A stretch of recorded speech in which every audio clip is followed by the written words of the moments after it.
Exercise 12.1 का दूसरा question है, कोई बर्तन एक खोखले अर्धगोले के आकार का है, ठीक है, जिसके ऊपर एक खोखला बेलन अध्यारोपित है, ठीक है। तो देखो एक अर्धगोला है, यहां बनाता हूं मैं, ऐसा अर्धगोला है, ठीक है, इसके ऊपर एक बेलन है, ठीक है, इस टाइप का, ऐसा अर्धगोला इस टाइप का होता है, इसके ऊपर एक बेलन लगा दो, अर्धगोला हो गया।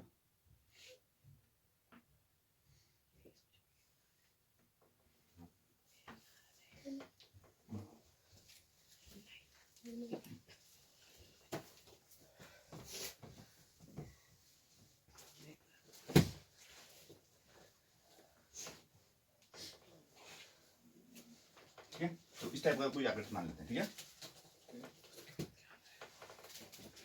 नीचे अर्धगोला है, ये अर्धगोला है भाई, ठीक है, ऊपर है बेलन, जिसके ऊपर एक खोखला बेलन अध्यारोपित है। अर्धगोले का व्यास है 14 सेंटीमीटर, 14 सेंटीमीटर इतना है, यहां से यहां तक की दूरी 14 सेंटीमीटर। तो आपको पहले तो अर्धगोले का व्यास दिया है, ये लिख लीजिए,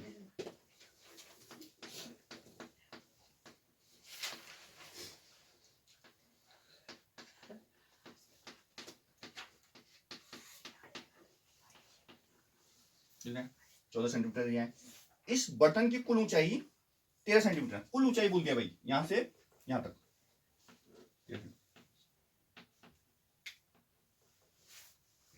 इस बटन का आंतरिक पृष्ठीय क्षेत्रफल निकालिए, ठीक है। तो ध्यान देना यहां पर जो मैं बोल रहा हूं, अर्धगोले का व्यास दिया है आपको 14 सेंटीमीटर, अर्धगोले की त्रिज्या हो गई 14/2, व्यास का आधा 7 सेंटीमीटर। अब ध्यान से सुनना मेरी बात को, ये इसका केंद्र है, ठीक है,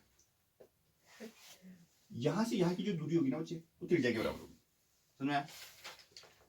इस पॉइंट से अर्धगोले के केंद्र से परिधि की दूरी त्रिज्या के बराबर होती है, रेडियस के इक्वल होता है ना, तो ये हो गया रेडियस। तो कहने का मतलब ये है, ये होगा 7, इतना होगा कितना 7। अब जो बचा हुआ कितना हो जाएगा, क्योंकि आपको जो बेलन है उसकी ऊंचाई चाहिए होगी फॉर्मूला लगाने के लिए, तो बेलन की ऊंचाई कितनी बच जाएगी, देखो ये 7 हो गया, टोटल 13 है, ये हो गया 7, टोटल है 13, तो ये जितना बचा है वो टोटल माइनस दिस, तो मतलब 13 माइनस 7 हो जाएगा, तो 6 बचेगा ना ऊपर वाला। समझ में नहीं आया बताओ? देखो दोबारा समझा रहा हूं, अर्धगोले का आपको व्यास दिया था, अर्धगोले की निकाली त्रिज्या, आधा होता है 14 का आधा 7 हो गया, तो समझना, गोले से समझो, ये मान लेते गोला है, क्लियर है। मैंने बोला इसकी त्रिज्या जो है वो है 7 मान लेते हैं। तो ये त्रिज्या क्या होती है, वृत्त के या गोले के केंद्र से परिधि की दूरी, ये भी तो होगी, ये भी उतनी होगी, जो इतनी होगी, हो ही नहीं होगी। अगर ये पूरा सेम गोला है तो ये भी 7 ही होगा, नहीं होगा, तो क्लियर है ना, ये तो ये भी क्या होगा 7 होगा, ये करने होगा, ठीक है। आगे चलते हैं, ये 7 है, टोटल 13 है, तो ये बचा हुआ कितना होगा, टोटल माइनस छोटा वाला पार्ट, तो टोटल में से मतलब 13 में से 7 हटाया, ये आ गया 6। तो जो बेलन की ऊंचाई होगी वो कितनी होगी, 6 होगी। तो जो बेलन की ऊंचाई हो गई है वो गई है 6। अब बोल रहे हैं लास्ट में इस बटन का आंतरिक पृष्ठीय क्षेत्रफल, तो बटन का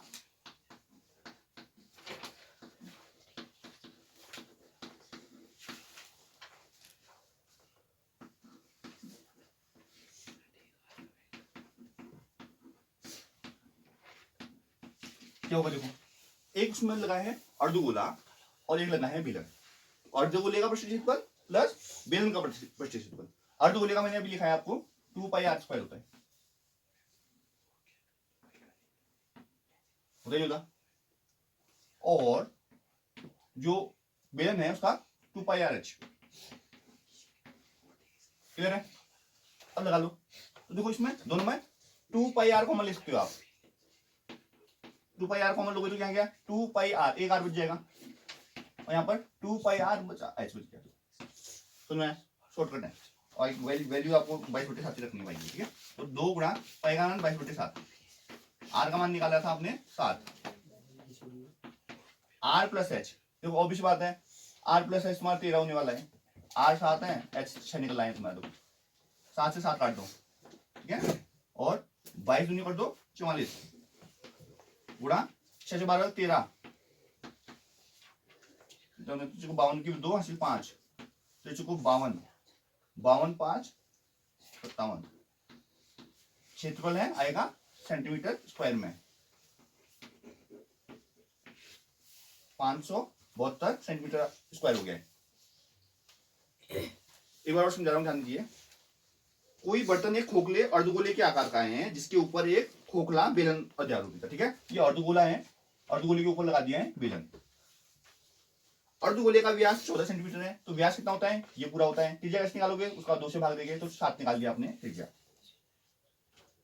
बेलन की कुल ऊंचाई, इस पात्र की कुल ऊंचाई 13 सेंटीमीटर है, तो टोटल 13 है, क्योंकि ये 7 दिया है आपको, तो बेलन की ऊंचाई जो होगी वो 13 - 7 होगी, जो कि 6 बचेगा, ठीक है। इसका आंतरिक पृष्ठीय क्षेत्रफल निकालो। पृष्ठीय क्षेत्रफल क्या होगा, अर्धगोले का पृष्ठीय क्षेत्रफल प्लस बेलन का पृष्ठीय क्षेत्रफल। अर्धगोले का होता है 2 पाई आर स्क्वायर और बेलन का होता है 2 pi R H. 2 pi R common ले लिया, तो यहाँ पर 2 पाई आर, एक आर बचा, और यहाँ पर 2 पाई आर, एक एच बचा। ये कॉमन तुम सीधा वैल्यू भी रख सकते हो, पर थोड़ा सा लेंथी हो जाएगा, ठीक है, कैलकुलेशन ज्यादा हो जाएगी, तो शॉर्टकट ही है, ठीक है। तो 2 पाई की जगह 22/7, आर की जगह 7 दिया है, आर की जगह 7, एच की जगह 6, जोड़ घटाव किया, 7 से 7 काटा, पहले 22 दूनी 44 कर दिया, ये 13 हो गया, 13 से 44 को गुणा किया 572 सेंटीमीटर स्क्वायर।